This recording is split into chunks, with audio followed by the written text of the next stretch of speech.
اعوذ باللہ من الشیطان الرجیم، پناہ مانگتا ہوں میں اللہ کی شیطان مردود سے۔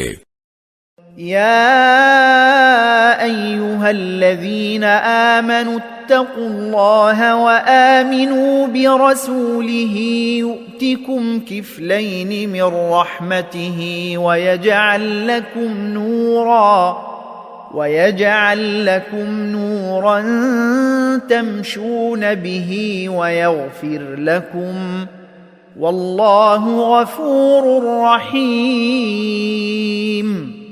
مومنو، اللہ سے ڈرو اور اس کے پیغمبر پر ایمان لاؤ، وہ تمہیں اپنی رحمت سے دگنا اجر عطا فرمائے گا اور تمہارے لیے روشنی کر دے گا جس میں تم چلو گے اور تم کو بخش دے گا، اور اللہ بخشنے والا ہے، مہربان ہے۔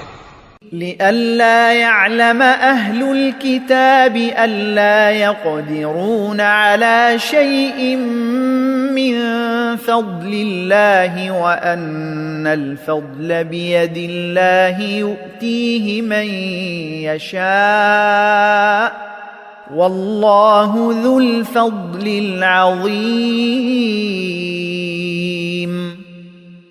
یہ باتیں اس لیے بیان کی گئی ہیں کہ اہل کتاب جان لیں کہ وہ اللہ کے فضل پر کچھ بھی قدرت نہیں رکھتے، اور یہ کہ فضل اللہ ہی کے ہاتھ میں ہے، وہ جس کو چاہتا ہے دیتا ہے، اور اللہ بڑے فضل کا مالک ہے۔